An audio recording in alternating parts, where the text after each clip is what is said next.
Já estamos no ar. Bom, gente, boa tarde. Meu nome é Francine, eu sou da área de inteligência e gestão de saúde da Alper. Hoje a gente tem mais um webinar com 2 convidados. E nós vamos falar do retorno ao trabalho, como é que está sendo isso, né? Quais são os preparativos e como tem sido com empresas, né? Como é que as empresas estão se preparando para. E aí, para eu não cometer nenhuma gafe, eu vou deixar que eles mesmos se apresentem, né? Para fazer de uma forma mais apropriada. Vamos lá, Bruno, boa tarde. Boa tarde. Posso ir primeiro, Maria? Se permite? Por favor. Fran, as pessoas estão me vendo, mas eu não consigo ver as pessoas, é isso? Isso mesmo. Tá bom. E aí, assim, só para quem está assistindo, vocês podem enviar perguntas no chat, e aí eu vou ler aqui e vou perguntar tanto para a Maria como para o Bruno, ok? Vamos lá, Bruno. Bom, eu gosto sempre de falar isso, né? Meu nome é Pinta, meu apelido é Bruno, porque ninguém me chama de Bruno, na verdade. Então, eu sou Bruno Pinta, eu sou responsável por inovação e digital na Wiznet. Wiznet Human Consult é uma consultoria que trabalha basicamente com desenvolvimento de liderança, de cultura e de transformação digital. A gente está presente hoje em mais ou menos 80 clientes, sendo 20% desses 80 mais ou menos são clientes globais. E a gente está enfrentando essa condição que estamos vivendo agora, em diferentes empresas, em diferentes negócios, em diferentes atuações, tentando pensar possibilidades para que as empresas consigam sobreviver a esse momento. Maria? Oi, gente, boa tarde. Meu nome é Maria Santarlache. Eu trabalho atualmente na Natura com desenvolvimento humano, né, na área de desenvolvimento humano. E aí, quando eu estou falando Natura, né, nesse novo contexto, é Natura &Co, então responsável pela Natura, Avon, The Body Shop e Aesop. Eu tenho também experiência em transformação digital, então tenho pelo menos uns bons 3 anos que venho acompanhando aí as transformações digitais de algumas empresas e passando por isso, e como que a gente cuida de gente, né, neste contexto, de mudanças que antes eram um pouco previstas, né, e que a gente já previa em projetos em como que elas iam poder acontecer, enfim, como que a gente prepara as pessoas para isso. E aí eu acho que hoje eu venho contribuir também com um pouco desse momento de pandemia em que a gente não teve como se preparar e como que a gente cuida de gente neste momento. Acho que é um pouco disso. Bom, eu acho que vale a pena ressaltar a formação de vocês, que a formação é diferente um do outro, que eu acho que aí contribui ainda mais, e contando que todos nós cuidamos de gente, mesmo que estejamos em áreas diferentes. Vai, Maria, o seu é mais diferente. O meu... não, com certeza. Todos cuidamos de gente, isso é super necessário. Mas eu sou engenheira de formação, né? Eu sou engenheira de produção, e aí eu tô nesse viés mais de transformação digital e aí na formação mesmo, né, de desenvolvimento organizacional, tem uns 3 anos e meio, né? Mas aí é uma soma de diversos skills que tem lá no RH e que tem uma mistura boa para olhar e cuidar dos colaboradores.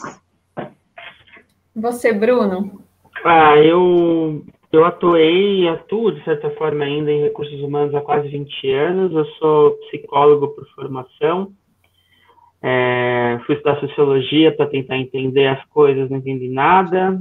Depois eu fui tentar fazer o mestrado em filosofia, continuei sem entender nada. E a cada dia que passa eu tenho mais perguntas do que respostas. Acho que isso sou eu. E dentro de organização eu sempre trabalhei em recursos humanos, sempre cuidando de gente. Passei por todas as áreas de recursos humanos, todas, sem nenhuma exceção. Mas a minha maior atuação foi em treinamento, desenvolvimento, cultura organizacional, liderança. Esse sou eu. E eu gosto de gente. Por que eu pedi para eles se apresentarem? Que ontem a gente conversou um pouco, né, sobre o que a gente conversaria hoje, né, para poder alinhar o webinar. E eu acho que é muito bacana pensar que são duas pessoas que estão dentro da área de recursos humanos e que trabalharam de formas diferentes, mas todo mundo com foco em gente, por mais que a formação seja diferente. E aí eu queria perguntar para vocês como é que foi o impacto do Covid na empresa que vocês trabalham? Posso... Vai eu, Maria, pode ser? Pode ser? Eu consigo responder essa pergunta sobre dois olhares. Assim, o primeiro olhar é que a Wiznet foi um impacto como das outras empresas, de medo, de susto, de pânico do que a gente vai fazer a partir de agora. E é muito louco dizer isso, porque a gente sempre defendeu a estratégia de que a gente precisa estar preparado para qualquer tipo de mudança que viesse. Mas quando a mudança veio, a gente se assustou e se preocupou. Então, as ações que a gente fez não foi muito diferente das ações que quase todas as grandes empresas fizeram. Então, a gente mandou todo mundo para casa, todo mundo já trabalhava com notebook, então para a gente foi mais fácil, então todo mundo foi para casa, trabalhou. Algumas pessoas entraram em férias, então isso ajudou também na época, e a gente minimamente teve que se adaptar a esse momento, de rever a nossa atuação, de rever o modelo de trabalho que a gente tinha com as empresas, porque ao mesmo tempo que a gente estava se adaptando a isso, as empresas também estavam perguntando para a gente, e aí, o que a gente faz agora? Só que a gente também estava aprendendo, como todo mundo estava passando por isso. Então, se pudesse resumir em uma palavra, a gente se adaptou rápido. Falei uma palavra, mas são duas, né? A gente se adaptou rápido. Essa foi a primeira ação que a gente lá na Wiznet tomou. A gente se adaptou rápido, tanto em relação aos nossos funcionários, como também em relação aos nossos clientes. E para você, Maria? Eu acho que eu posso contar depois algumas ações que a gente já tem, né, e a gente aprendeu nesses meses, mas de primeiro impacto, eu acho que foi muito... a gente se conectou basicamente para tomar decisões em um cenário super instável, onde a gente não tinha ideia do que podia acontecer, onde jamais aconteceu algo semelhante no mundo, nas nossas bases e raízes, né? Então, a Natura tem um posicionamento de utilizar a rede, de força com a rede, de cuidado com as pessoas, muito claro. E essas diretrizes foram usadas para todas as nossas decisões até hoje. Então, a gente tem um lance que é, primeiro pessoas, depois as coisas, né? Primeira coisa, segurança. Então, todo mundo do administrativo que tem a possibilidade, né? A gente já também trabalhava com notebook, etc e tal, até porque a gente tem conexão com diversos países, então, essa infra já existia para a parte administrativa, todas as pessoas foram mandadas para suas causas bem no início, assim, bem quando a gente já estava meio em dúvida, algumas empresas ainda em dúvida do que fazer, a gente já estava em casa, né? E sempre também com uma transparência de comunicação muito clara, do tipo, estamos avaliando, tem coisas que a gente tem as respostas, tem coisas que não, só que a única coisa que a gente tem clareza agora é que o lugar seguro é estar em casa, não é estar, né, no escritório fisicamente. E aí, a questão das nossas fábricas, a gente entendeu, dentro de todo o cenário, diversas ações foram tomadas para que as pessoas que tivessem que estar lá estivessem com segurança, né? Diversos novos processos foram instituídos com muita rapidez, e aí a gente manteve as plantas funcionando. Mas sempre, assim, quando a gente tinha alguma dúvida sobre fazer ou não fazer, todas as decisões sempre foram pautadas em qualidade de vida das pessoas, em saúde e também o impacto que a gente tem na vida daquelas pessoas e na sociedade, né? Porque muitas empresas também olharam para a Natura, como tem um posicionamento super forte em relação a isso, do que eles estão fazendo, né?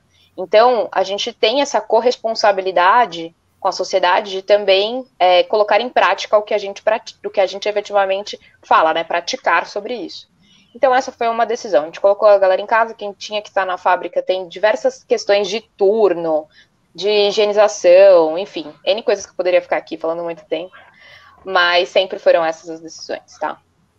Na verdade, então, ninguém estava acostumado a trabalhar em home office. É isso? E aí, todo mundo essa loucura. Na verdade, na Wiznet, a gente já trabalhava em modelo de home office, E é importante dizer isso, a gente trabalhava em modelo de home office e não de home base, que é o que a gente está vivendo agora. Explica, por favor, Bruna, a diferença. Bom, o home office ele parte de um princípio que você consegue, com notebook e internet, trabalhar em qualquer lugar. Se você quiser sentar na praça de alimentação um dia, sentar e trabalhar, você consegue e você pode. O home base, ele parte de um princípio que você tem uma estação de trabalho física em algum lugar. Que pode ser na sua casa, pode ser num espaço de cowork, enfim. O que eu acho, Fran, que talvez tenha sido o grande impacto dessa pandemia. Por quê? As empresas, de uma forma geral e numa média, até aquelas que falam assim, a gente é super digital e tal, nenhuma estava preparada pelo que aconteceu. Nenhuma estava. Tanto em condições operacionais, no sentido assim, das pessoas estarem habituadas a poderem trabalhar em um lugar que não seja o escritório, aquele prédio e tal, até em modelos de gestão. Liderança não sabe até então fazer gestão à distância. Tem muita condição de comando e controle, eu preciso ver o meu funcionário e tal. Então, home office, a Wisnet e a maioria dos clientes que a gente atende, de alguma forma já trabalhava com home office. Mas trabalhava daquele jeito, olha, um dia por semana você pode fazer home office. E isso não é home office. Home office é assim, eu tenho liberdade, porque hoje eu quero trabalhar numa praça sentada e está tudo bem. As nossas empresas, a nossa cultura brasileira não tem essa maturidade ainda. O que eu acho que houve a transição é que as pessoas começaram a construir um espaço de trabalho dentro da casa. Isso é home base. Eu estou aqui, por exemplo, num quarto, a minha esposa está lá na sala, na mesa, trabalhando. Então, a gente está separado aqui em lugares diferentes, mas a gente tem a nossa base de trabalho. Essa é a minha percepção. As empresas não estavam preparadas nem para home office e nem para home base. As duas coisas. E todo mundo tem que se adaptar muito rápido com isso. E você, deixa eu só... Aí a Maria também depois já responde em relação a isso. Você acha que isso, em algum momento, a hora que a gente voltar, que é o que a gente vai discutir hoje, isso foi bom? Foi positivo? A gente volta para o modelo antigo ou a gente vai ter um novo modelo? Maravilhosa essa pergunta, Fran. Todo mundo está falando do novo normal, né? Aliás, eu acho um nome muito ruim. Muito ruim. Tem que ser um nome muito mais legal, né? Tinha que, sei lá, a era Power Rangers, alguma coisa mais bacana assim. Tá? Mas esse novo normal que está todo mundo falando, para mim, ele já está acontecendo. O Einstein ele tem uma frase que ele diz assim que uma mente que se abre para uma nova ideia, ela nunca mais volta a ser o que ela era. Existem pessoas que gostam desse modelo e outras pessoas que não gostam. A verdade é que as pessoas se acostumaram em todos os sentidos. Eu me acostumei a não pegar mais trânsito para ir trabalhar, eu consigo produzir muito mais. Eu não quero voltar para o escritório. Mas, por outro lado, as empresas querem voltar para o escritório. As pessoas querem, porque a nossa cultura é uma cultura de tato, de ver, de pegar. O brasileiro é assim. Então, a sua pergunta, ela parte de um princípio que depende da cultura da empresa. Esse novo normal que está todo mundo falando depende da cultura da empresa. O meu desejo é que isso gere, tanto nas pessoas que estão trabalhando, quanto nos líderes, maturidade para as pessoas. Tanto para o líder entender, olha, tudo bem o meu funcionário trabalhar de casa hoje e tudo bem ele vir para o escritório. O que eu acho é que, de forma organizacional, as empresas vão ver que é mais barato ter um funcionário trabalhando e produzindo em casa do que manter num prédio físico, num escritório físico, em algum lugar de São Paulo. Então, esse novo normal, que eu já acho que é uma segunda onda, porque eu acho que o novo normal a gente já está vivendo, eu acho que a segunda onda é provocar a liderança, as pessoas que estão à frente de tomadas de decisões importantes dentro das empresas, a trazerem mais essa maturidade para a ponta, essa decisão. Vamos continuar com o prédio ou não vamos? Essa que eu acho que é a segunda onda, porque o novo normal a gente já está vivendo. A gente já se acostumou com essa história de trabalhar de casa. Eu acho que tem alguns pontos aí que eu queria colocar aqui para a gente discutir. O primeiro é que a gente já vivia assim, a mesma coisa que o Bruno disse, assim, a gente já tinha oportunidade, tinha dias da semana que eu ficava trabalhando de casa e normalmente eu me programava para isso, tinha alguns tipos de atividade que eu acreditava que eram mais produtivas se eu estivesse em casa, e eu, inclusive, conseguia, dentro da rotina da minha casa, estabelecer quando eu iria trabalhar, né, para que não tivesse coisas do dia a dia, como faxina no dia, como essas coisas que você consegue programar e controlar para garantir uma melhor qualidade. Então, a gente trabalhava com home office, mas nada semelhante ao que é hoje. E aí, a questão do novo normal, eu também corroboro com o Bruno, assim, de que eu não acredito muito nessa... Não gosto do nome e não acredito muito no momento. E eu digo por quê. Eu acho que o momento tem vários aprendizados que as organizações com certeza vão levar adiante, né? Como, por exemplo, a questão da liderança, né? Eu passei por algumas transformações digitais em organizações em que em algum momento a gente falava sobre estações de trabalho, em novos modelos de trabalho, em trabalho remoto com outras conexões, com empresas do ecossistema, e sempre vinha a questão de, ai meu Deus, tem alguns líderes que acreditavam que o colaborador, para estar trabalhando e para ter clareza sobre o valor que ele entrega, a pessoa estar fisicamente na frente dele. E aí eu acho que foi mais do que comprovado nesse período de que esse não é um novo, não é um modelo de gestão, né, que funciona, e aí a gente tem N outras coisas que a gente pode falar, né, sobre entregar valor, sobre confiança, sobre clareza, direcionamento, enfim, N coisas que a gente pode dizer.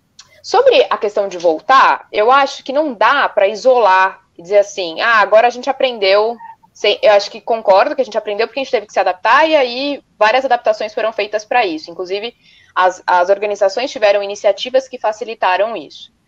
Só que tem coisas que hoje a gente não tem uma variável isolada para dizer funciona ou não funciona. E cada uma das pessoas a gente pode mapear diversas personas diferentes. Vou citar um exemplo. Tem gente que, beleza, não quer mais pegar trânsito, mas está querendo voltar para o escritório porque hoje não tem a opção de sair. Então, está associando ir ao escritório a uma associação de liberdade. Então, assim, será que quando a gente puder frequentar outros lugares e ter um pouco mais da nossa vida, né, de liberdade aí de andar por aí, essas pessoas vão ter esse desejo? Será que hoje a gente tem uma persona importante que a gente sempre olha para ela, que são as mães? Assim, não está sendo fácil para esse público conseguir dizer se quer ou não trabalhar de casa, se facilitou ou não, porque as crianças não estão na escola, porque ela tem que fazer diversas tarefas que antes eram divididas com outras pessoas, enfim. Então, o resumo do meu papo aqui é que eu acho que a gente tem aprendizado, sim, tem coisas que caíram, alguns tabus, porque a gente teve que se adaptar, mas é muito difícil dizer neste momento go ou no go, porque são variáveis, as pessoas estão estressadas, então tem desde variáveis do sistema que a gente está vivendo, né, de informação, de política, de economia, de gente querer, da Covid, né, com relação às mortes. Então é uma tensão muito grande que não dá para a gente dizer se quando tudo isso passar, como vai ser a relação com o trabalho. Então acho que a gente vai ter que ir um passo de cada vez. E, principalmente, eu acho que se eu puder dar uma dica, assim, do que está funcionando, é a gente ouvir as pessoas, né? Às vezes a gente, como empresa, tem a super boa vontade e determinação de instalar uma regra e acreditar que ela seja 100% adaptável para todo mundo e que vai ser melhor para todo mundo. Uma das premissas de todas as ações que a Natura fez é uma escuta para aprender, que é o que a gente chama. São pesquisas que a gente rodou, a gente entendeu quem são as pessoas, entenderam as dificuldades, e a partir daí a gente vai tomando as iniciativas. Ótimo. E aí, a minha pergunta para os dois agora vocês acham que houve impacto nas relações profissionais e aí, consequentemente, pessoais durante o isolamento? O que vocês conseguiram perceber em relação ao grupo de vocês? Vai lá, Mara. Grupo de trabalho, né? Você tá me dizendo? Isso. Bom, Fran, o que eu acho? A gente, como o Bruno já falou, eu acho que a maioria das empresas, a gente é um grupo, e aí eu vou dizer pelo grupo onde eu estou inserida no meu dia a dia, tá? Uhum. A gente é um grupo que tem o rito de almoçar junto, o rito de tomar um café, de conversar e tal. E aí, eram essas as movimentações que a gente fazia. Hoje, eu acho que foi para um lugar diferente, foi para um lugar de cuidado. Então, por exemplo, na equipe onde eu estou inserida, a gente tem momentos de check-in para dizer como a gente está. E aí, dizer como a gente está de uma forma não corporativa, como antigamente, que a gente tem que estar sempre bem e os problemas têm que estar para fora da porta. Dizer como a gente está bem de forma clara. Hoje eu tive esse impacto, hoje eu estou mais produtiva, hoje eu estou menos produtiva, hoje eu tive um impacto dentro da minha família, eu tive uma notícia. E acolher, ouvir, acolher, entender qual é o objetivo daquela semana e como ele pode ser dimensionado dentro de um grupo que está tendo vivências diferentes. Então, o convívio é de proximidade, né? A gente tem super mania de ligar a câmera, tem um dia que tá, né, uma galera meio descabelada, umas olheiras meio aqui, mas é algo que traz pessoalidade, né? Que você consegue, parece que tá perto, né, das pessoas e ouvir. Ter momentos de qualidade sobre as relações, né? Porque a gente nós não é porque a gente está em casa que a gente parou, a gente tem que estar cada vez, inclusive, mais conectados para entregar valor. E para que a gente também não entregue só projetos, né? Isso faz parte de ouvir, de cuidar, de ter empatia, de como a gente é como ser humano. Então, a gente anda fazendo diversos momentos de escuta, e a liderança também tem exercitado muito isso, que eu acho que é um movimento super legal, sabe? Uma parte grande de autoconhecimento e de autorreflexão para que você se entenda nesse momento que está sendo passada dentro de diversos conteúdos e diversas ações, e rodas de conversa para as pessoas falarem e serem ouvidas. Ótimo. Com você, Bruno. Maria, eu queria virar a chave, mas falar sobre o que você disse, assim, tentar falar da parte neurológica disso. A gente tem percebido, Frank, que isso nas empresas é uma constância. Até no sentido de incentivar as pessoas a usarem as câmeras, que eu não sei qual que é que as pessoas não ligam as câmeras. Eu estou descabelado, exatamente como a Maria falou. Mas me vem à cabeça agora aquele filme da Pixar, da Disney, na verdade, chamado Divertidamente. Quem não assistiu, assista. Tem uma personagem no cérebro da Rayleigh lá, que ela representa, acho que colocaram esse nome, a Nojinho, que é uma verdinha. A Nojinho, na verdade, ela representa sensações que a gente tem, que é formada dentro de uma parte do cérebro chamado hipocampo. Mas, na verdade, a Nojinho são as sensações. Por que eu estou dizendo isso? As relações, elas são importantes para que a Nojinho do filme, ela desenvolva. É importante que a gente tenha contato com as pessoas, mesmo que de forma virtual, para que as nossas sinapses emocionais, elas continuem existindo. Elas continuem fazendo com que a gente cresça. Então, eu poderia te dizer que, de forma estrutural, eu percebo que a Wiznet e as empresas que a gente atende na Wiznet, elas estão muito mais disciplinadas. Então, no sentido assim, tal dia tem reunião, tem horário, as pessoas entram e acessam e tudo mais. As ferramentas de gerenciamento que as empresas começaram a usar de verdade na prática, como Trello, Notion, Mural e tantas outras, elas começaram a ser, de fato, vistas na prática. E as relações começaram a ficar mais diretas. Essa é a minha percepção. E o que eu percebi é que, diante disso, quando as pessoas começaram a ver que isso no trabalho estava dando certo, eles levaram para outro ambiente. Exemplo, e tudo bem não gostar. Vamos fazer um happy hour? Vamos fazer um happy hour. Um monte de empresa, de gente fazendo, sexta-feira, 6h da tarde, cada um na sua casa, abre a sua cerveja, e a gente vai comer um amendoim, vai dar risada e tal. Isso é importante para que as nossas sinapses emocionais elas continuem evoluindo. A minha percepção é que as pessoas começaram a entender isso na prática e não perceberam. E isso é muito bom. É muito bom porque eu sinto falta hoje de ligar para alguém do trabalho e eu não quero mais ligar pelo telefone. Eu ligo a câmera aqui, eu chamo e eu gosto de conversar com a pessoa. Porque a gente perdeu os ritos, né? O café, o almoço, o ir embora junto, ou pegar a carona junto. A gente perdeu esses ritos. É a minha percepção. Eu concordo, né? E aí, parecido com a Maria, que, por exemplo, na nossa equipe de gestão de saúde, a gente tinha esses ritos, como o Bruno está falando, do café, do almoço, né? E a gente perde, né? Inicialmente, o meu medo seria um afastamento e, de repente, como gestor, a gente não está acostumado a trabalhar de outra forma, não ser presencial. Então, como é que eu vou estar próximo e acompanhar? E o que eu descobri foi o oposto. Uma maior proximidade. Hoje eu sinto a equipe muito mais coesa. Quando alguém tem um trabalho para entregar e está com mais dificuldade, o grupo se junta para poder ajudar quem está precisando. Então, eu acho que foi para todo mundo uma nova experiência, né? E, no meu caso, uma experiência positiva, né? Então, eu acho que a hora que a gente voltar, volta todo mundo muito mais fortalecido.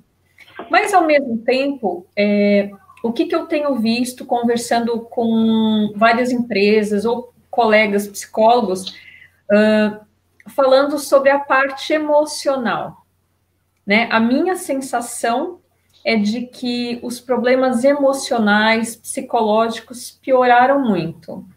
E aí tem, né, eu elenco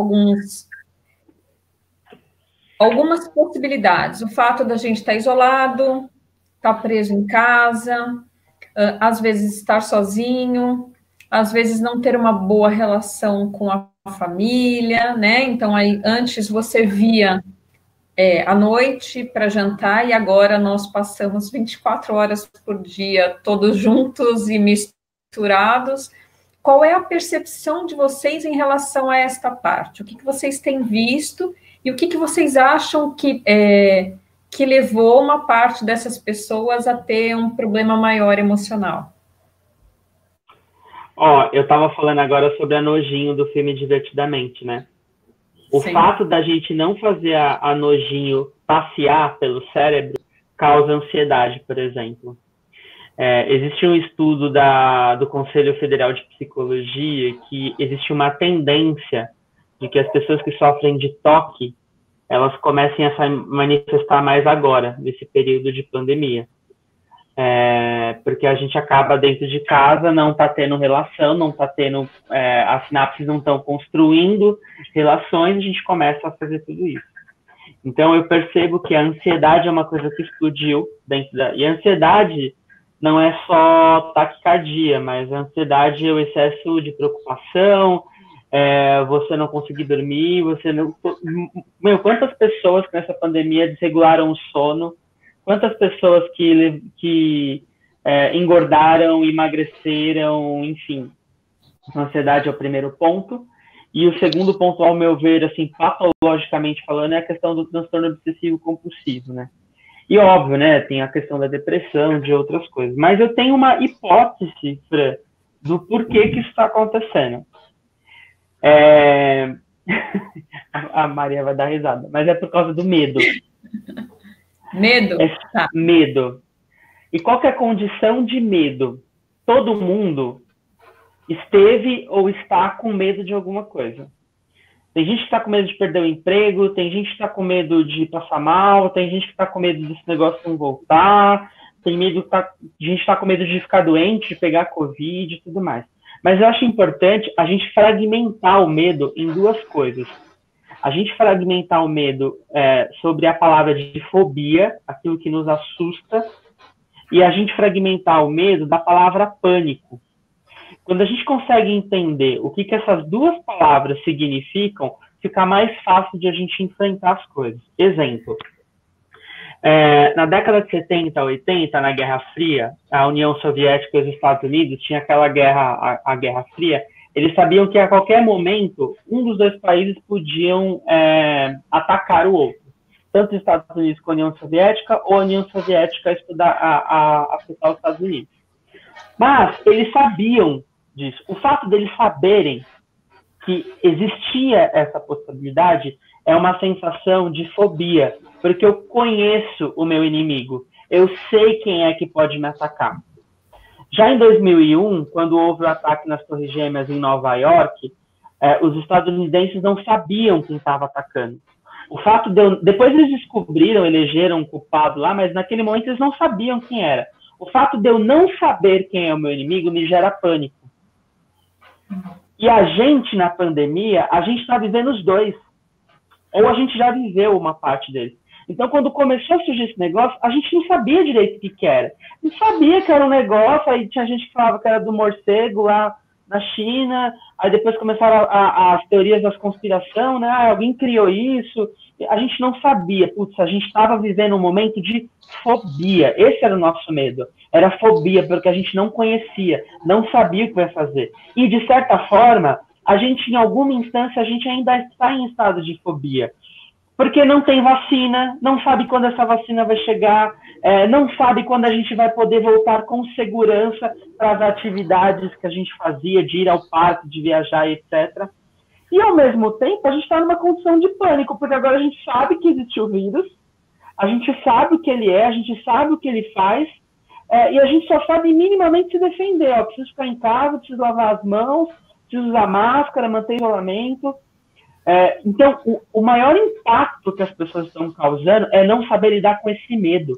E não saber lidar com esse medo que está gerando ansiedade, que está gerando depressão, que está gerando compulsividade para várias coisas, gente que está comprando demais dentro de casa, gente que está comendo demais. A gente precisa tratar o medo. A gente precisa tratar um pouco do que a Maria falou que que as pessoas estão fazendo na Natura, a gente precisa dar segurança para as pessoas precisam se sentir seguras. É isso que a gente que cuida de gente precisa fazer nesse momento. Então, eu vou aproveitar um gancho aqui o Gilberto mandou para a gente, como lidar com os colaboradores que estão deprimidos pelo confinamento.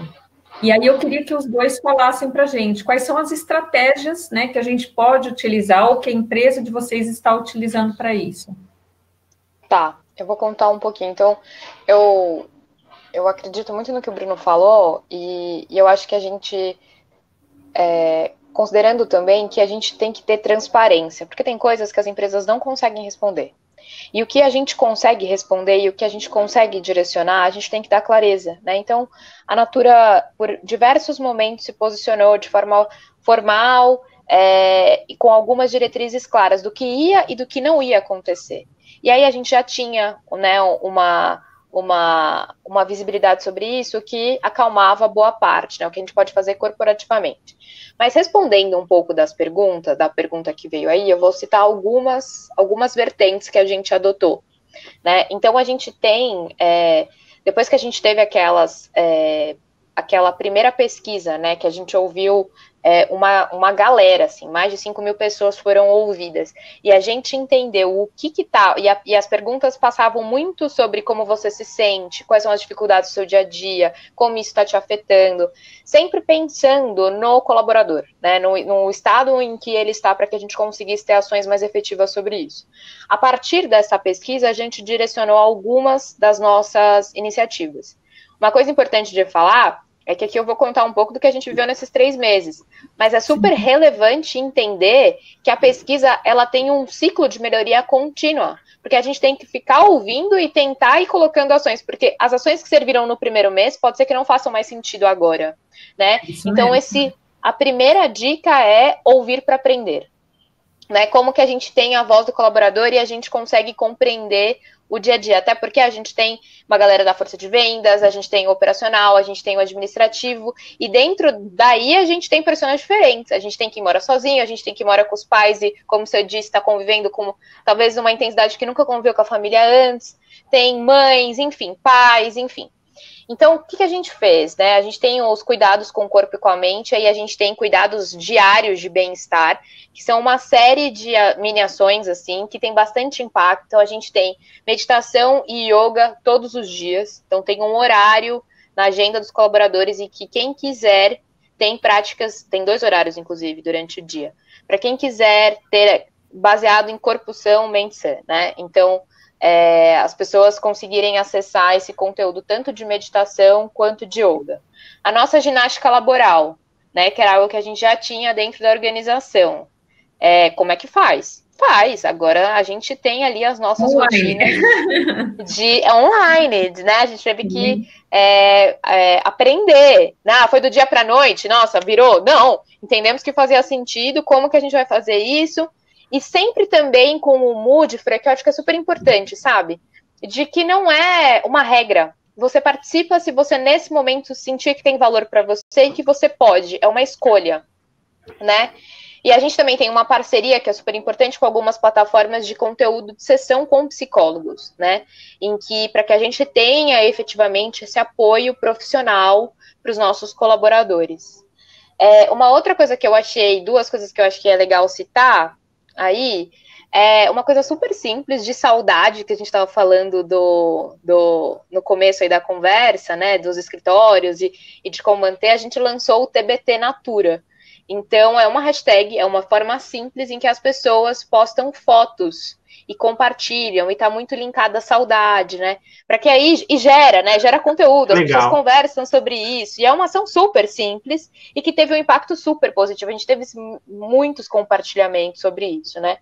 Uma outra coisa que a gente fez também, que aí foi mais atrelado a postos de trabalho mesmo, gente tendo dificuldade de montar o seu posto de trabalho e tendo conforto sobre isso, a gente teve mais de 800 kits, né, em que a gente mandou para casa das pessoas, cadeira, teclado, apoio para notebook, para que aí a pessoa conseguisse ter um maior conforto. Isso também estava gerando muito estresse, né? Como o Bruno falou, a gente tinha o home office, mas não tinha aquela base ali de todo dia, e a gente sabe que as costas, né, tem dia que só por Deus das costas.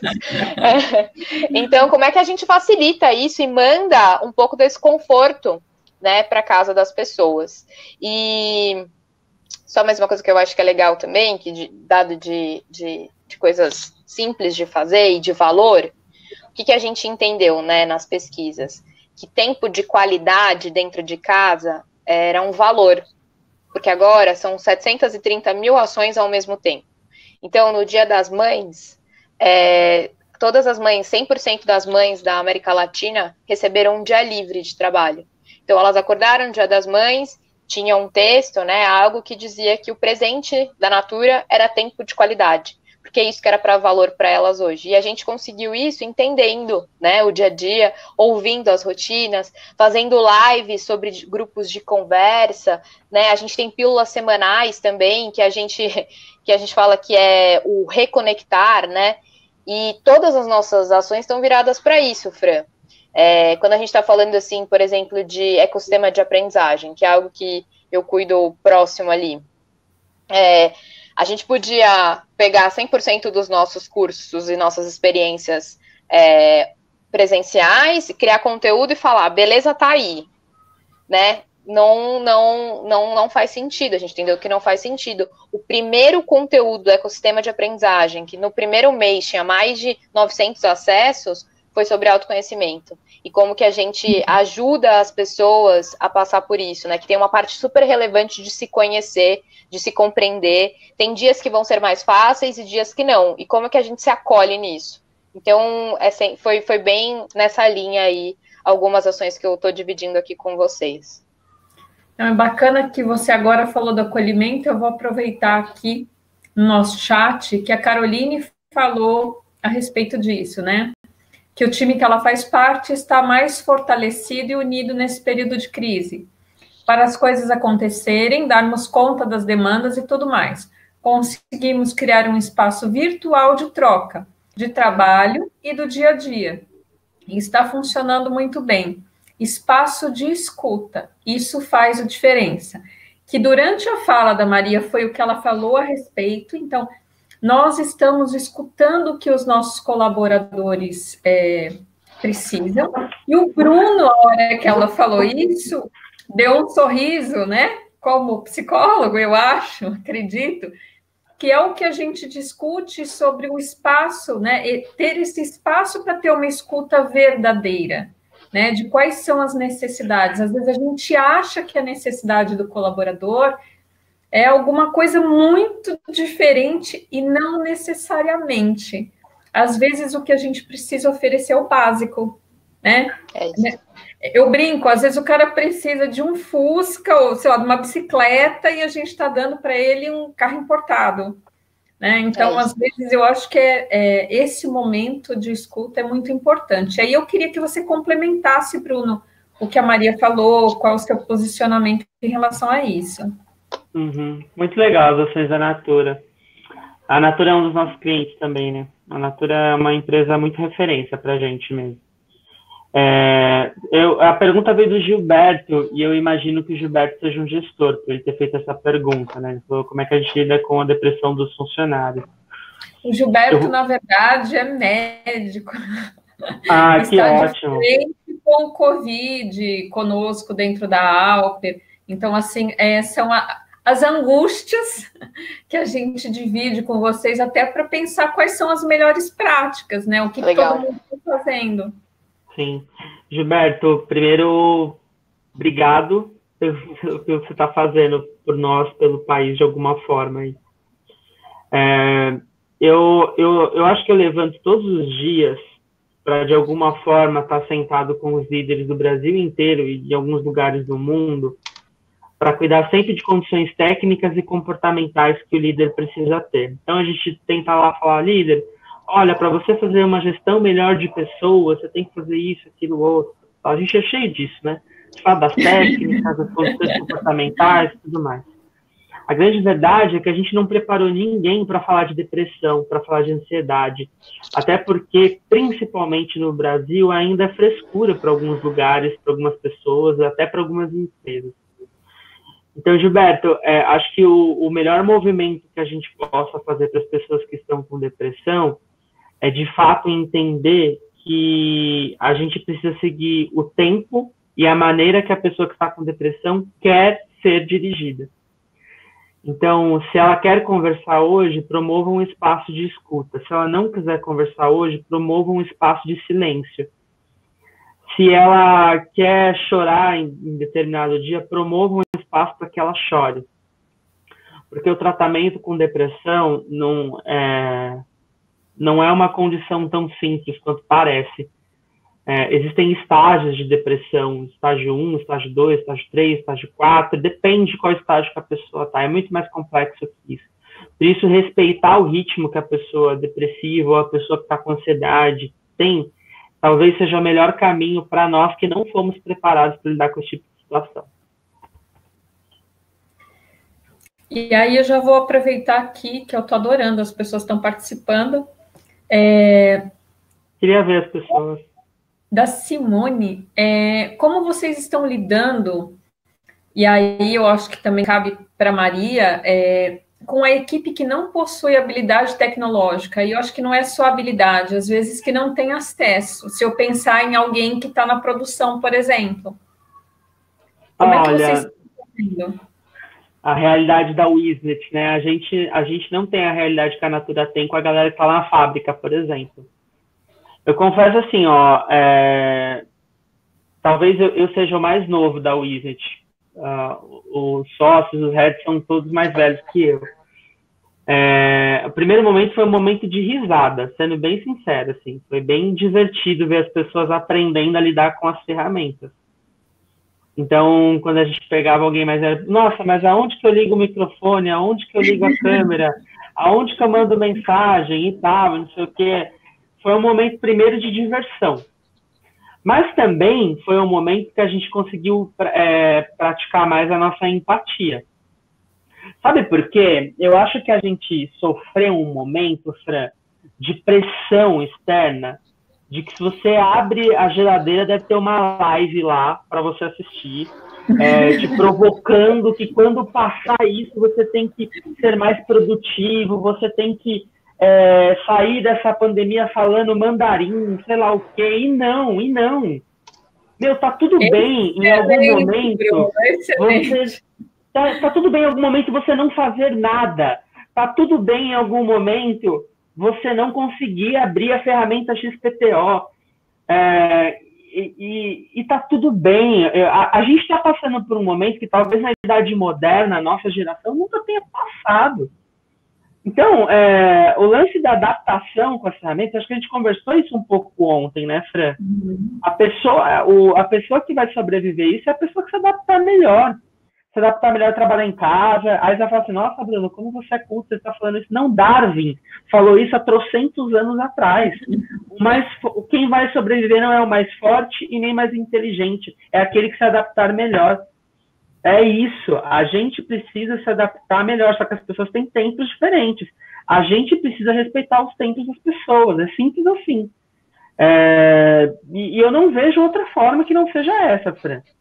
As pessoas precisam respeitar o tempo das pessoas. O meu pai ele é formado em filosofia e agora ele decidiu fazer matemática, porque ele falou assim, eu vou fazer matemática. Meu pai está fazendo matemática. E olha, eu tenho tempos com meu pai para ensinar ele a mexer em ferramentas digitais.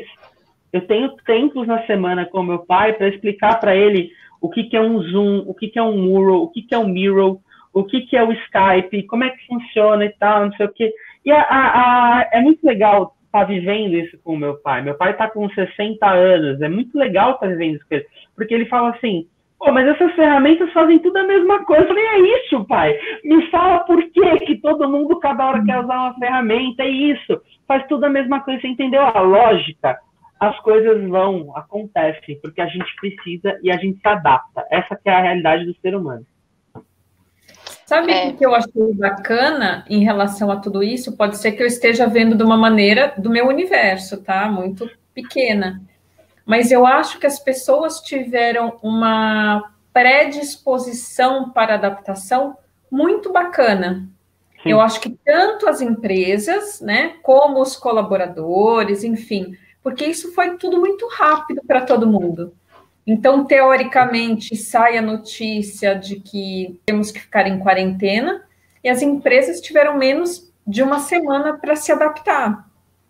E mesmo aquele que não mexe no Zoom, né, tipo, levanta a mãozinha, que não conhece todas essas ferramentas, que é mais velho de idade ou não trabalha com isso no dia a dia, eu tenho visto as pessoas desenvolvendo isso tudo muito bem. E aí a Caroline colocou aqui uma coisa que eu achei bacana, que eu acho que linka um pouco com isso e com o que você falou.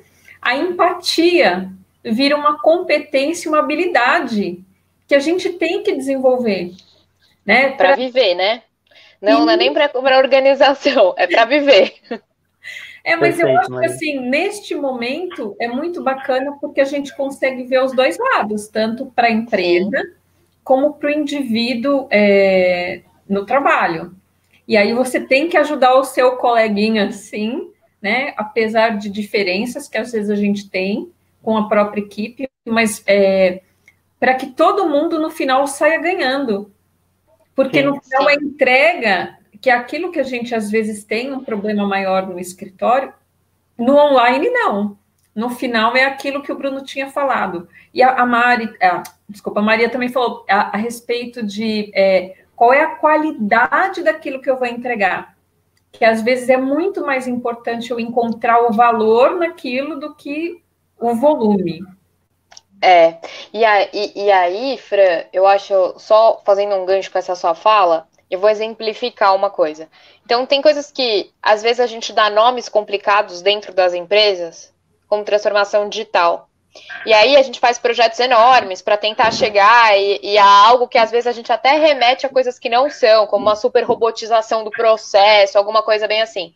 E aí, quando a gente se depara com algumas situações em que a gente tem que ter uma adaptabilidade super grande, a gente coloca em prática N coisas. Só que na sua fala, a gente teve empatia, ouvir o cliente para conseguir acertar quais são as soluções, empatia para conseguir compreender o que é mais fácil para ele. Então, assim, gente, estamos vivendo um processo de pandemia. Tem algumas pessoas que já utilizam algumas ferramentas e tem algumas que são corporativas.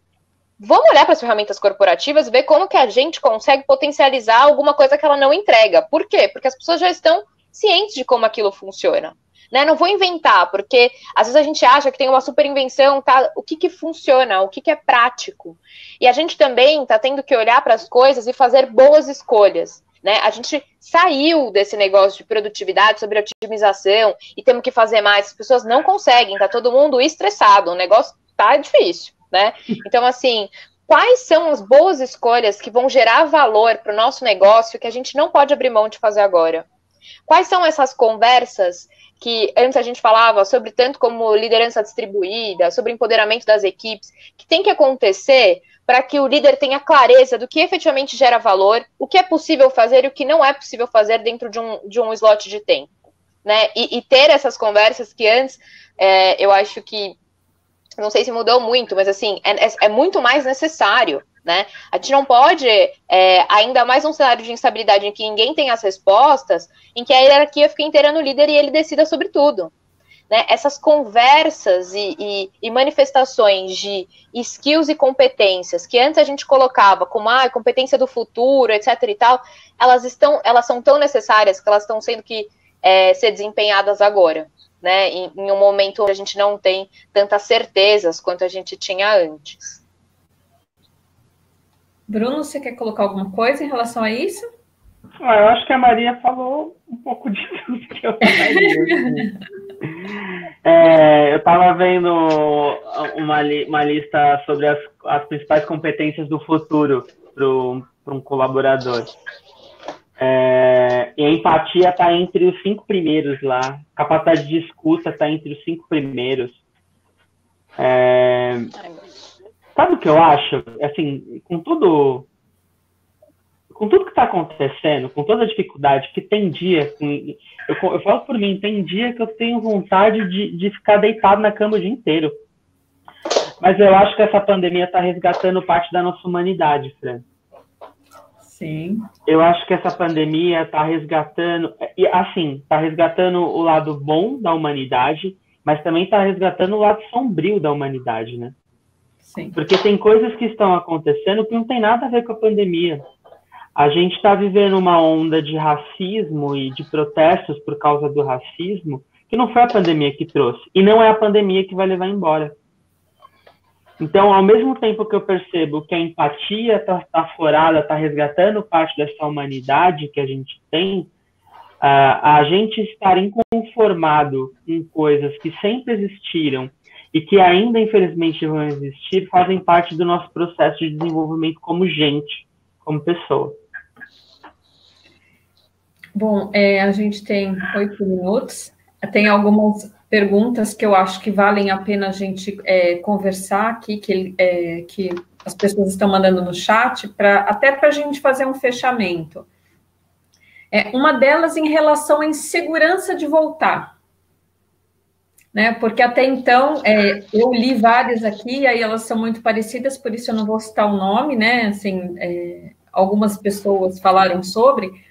Então, assim, até então, até ontem, eu não poderia sair na rua, teria que, né, ficar em casa, recluso, e aí a gente tem uma liberação de comércio, de volta ao trabalho, enfim. Uma das perguntas foi como é que as empresas vão fazer isso, e aí eu posso dizer, por exemplo, pela nossa, que nós vamos fazer isso em ondas, né? Já foi feito todo um plano, né, de como é que vai ser feito isso. Então, as empresas estão se organizando sim, e aí eu posso dizer pelos nossos clientes também, porque nós estamos dando essa assessoria. Então, distanciamento, que tipo de máscara, quais são as medidas de prevenção, tudo isso, eu acho que a grande maioria também vai nessa mesma linha. Mas como é que a gente lida com essa insegurança? Que até ontem eu não podia sair, e agora, a partir da semana que vem, eu estou na rua. E isso também gera aquilo que você falou, Bruno, o medo, a insegurança. Como é que eu lido com isso? Ou como a gente, como instituição, pode dar suporte para o nosso colaborador? Quer ir primeiro, Maria? Vou, mas depois você não vai falar que tudo que eu falei você queria falar, hein? Depois não vai brigar comigo. Assim, primeiro que eu entendo que as empresas têm que ter planos, né? Eu acho que é importante até para responder algumas coisas. Mas ontem, por exemplo, a gente teve uma live na Natura com o JP, né? O presidente e tal.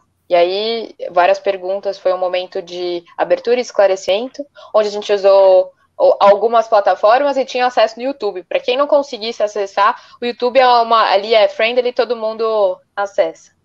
E uma das coisas que ele falou foi sobre isso. Sim, a gente tem, né, que pensar em como voltar, a gente não tem uma data. Eu acho que tem variedade de coisas que a gente ainda não consegue controlar. Mas eu acho que uma premissa não vamos dormir e acordar no escritório. Né? Uma coisa que a gente já sabe é que existe uma preparação para que isso aconteça. Uma preparação psicológica, uma preparação de entender quem são as pessoas e o dia a dia que elas vivem. Então, porque tem gente que não vai se sentir confortável em ir. E o que a gente vai fazer com essas pessoas? Tem gente que quer voltar para o escritório por uma necessidade. Então, óbvio que tem algumas questões que a gente já nem sabe mais de quais são as cadeiras críticas que tem que estar. Né, que tem muita essa discussão dentro dos RHs. Quais são as cadeiras críticas que tem que voltar? Cara, as cadeiras críticas estão operando há 3 meses. Né? O que é crítico agora? Crítico é estar pessoalmente lá?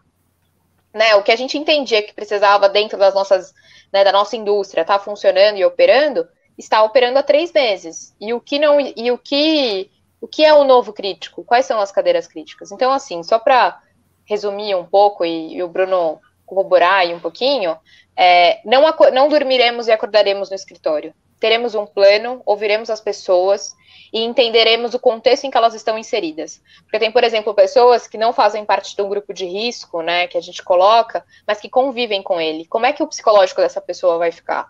E aí a gente precisa avaliar esses cenários, ter planos, ser livre na comunicação e dar escolhas. E as escolhas geram impacto, e a gente precisa dizer quais são.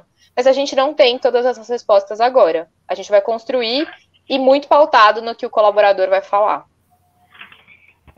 Eu acho, Frank, se alguém conseguir dar essa resposta para vocês de imediato, desconfiem. Mas o movimento que eu tenho percebido nas empresas é muito parecido com o que vocês duas falaram de voltar em ondas. Mas eu acho importante a gente não tirar dessa conta nenhuma variável. Temos uma empresa cliente nossa que a determinação deles foi a seguinte, a gente só volta em janeiro de 2021, independente do que aconteça. No entanto, se o governo decidir que a gente volta, sei lá, em agosto, a gente vai voltar 2 meses depois do que for orientado. O que eu tenho conduzido em conversas dentro das empresas, ontem eu estava falando sobre isso, voltem quando as pessoas se sentirem seguras. Acho que é esse o contexto. Voltem quando as pessoas se sentirem seguras. E quando eu digo pessoas, estou falando de organização mesmo, assim. Quanto que a organização se sente segura para voltar?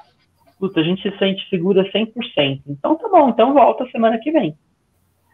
Não, a gente não se sente seguro. Foi o caso desse cliente que eu falei. A gente vai voltar só 2 meses depois que o governo, que o ministério disser que a gente pode voltar. Então, não existe uma resposta, como a Maria disse. Acho que todo mundo está fazendo essa condição de ir por ondas. Mas eu digo, voltem quando estiverem se sentindo seguros. E a gente tem só mais 2 minutinhos, e aí eu queria que vocês dissessem para mim qual é a percepção de vocês, né? Que é até uma pergunta da Fernanda. Como vocês enxergam o futuro do trabalho? E aí eu mudaria, o que a gente aprendeu, né? E vocês acham que vai ficar de lição positiva com essa pandemia, né? Assim, estou tirando toda a parte das mortes, da tristeza, não é? Não estou dizendo que foi uma maravilha de maneira nenhuma, ninguém imaginava e nem gostaria de estar passando por isso. Afinal, pessoas estão perdendo a vida, né? Então, mas eu acho que mesmo do momento triste que nós estamos vivendo, o que vocês enxergam como positivo e o que a gente poderia levar isso de lição, por exemplo, para onde a gente trabalha, para as instituições, enfim, para o nosso grupo, né? Tá, eu acho que a primeira coisa que muda no futuro do trabalho é a forma que as pessoas se relacionam.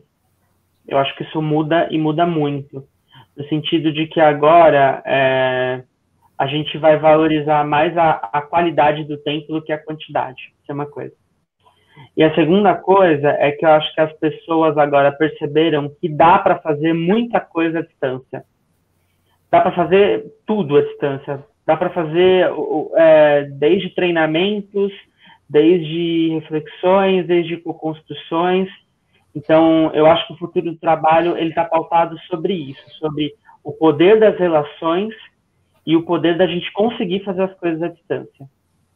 Esse é a clareza que eu tenho diante do que a gente está passando. E você, Maria? Eu acho que a gente tem que olhar também para o que não é substituível, né? E o que é sobre isso. Então, assim, eu acho que a gente já falava, né, sobre o futuro do trabalho ser muito menos ligadas às coisas técnicas, porque a gente já percebeu que nós somos seres humanos e que a gente se adapta a muita coisa, né? A coisas que a gente inventa coisas a todo tempo. Então, eu acho que tem uma parte de empatia, né, que é efetivamente compreender o seu cliente, o ambiente onde você vive, o seu time, suas necessidades, que sim, é algo que foi mais aflorado nesse momento, porque a gente teve que se compreender, a gente teve que se entender não só como colaboradores de uma organização, mas eu, Maria, 27 anos, que moro na Zona Norte de São Paulo, que moro com os meus pais, com meu irmão e que tenho, enfim, né, que a gente teve que personalizar as coisas. Então, e isso serve tanto para clientes internos quanto clientes externos. Tem uma parte super importante e relevante de colaboração. Então, a gente já vem falando isso dentro de Movimentade, mas o que é essa colaboração? Não é algo colegiado em que todo mundo opina sobre tudo e que as decisões têm que demorar. É sobre colaborar, é sobre entender, muitas vezes, o quando a gente viu também essa colaboração dentro das áreas, mas também entre empresas, gente que está aprendendo, que está descobrindo coisas novas e que a gente não precisa reinventar a roda 100% do tempo, que a gente pode se conectar, né, com esse ecossistema. Então, acho que fica muito isso de conexão, de colaboração, de empatia e de entender que tem coisas que a gente não sabe ainda, quais serão as novas tendências, os novos skills, mas o que nunca vão nos tirar é nessa nossa parte humana, né, e o como que isso efetivamente vai fazer a diferença, né. Então, eu acho que é um pouco disso aí que fica. Bom, eu queria agradecer, Bruno, Maria, pela participação de vocês. Foi excelente nosso bate-papo. Queria agradecer a todos que estão participando da webinar, né, porque é sempre muito bom a gente estar conversando com pessoas diferentes, né? Eu acho que cada vez que a gente conversa, a gente troca, a gente compartilha, as ideias não são, né, jamais serão as mesmas que a gente teve ontem, a gente tem uma transformação, e isso só acontece porque a gente é humano, né? Porque eu consigo trocar com vocês, não é a máquina que vai poder me ajudar nesse sentido, são as relações humanas que vão transformar a gente e a nossa realidade. Então, gratidão a vocês, gratidão a todos que estão aqui, e até a próxima webinar. Um grande abraço. Tchau, mais. Obrigado, obrigada, gente. Obrigada. Tchau, tchau.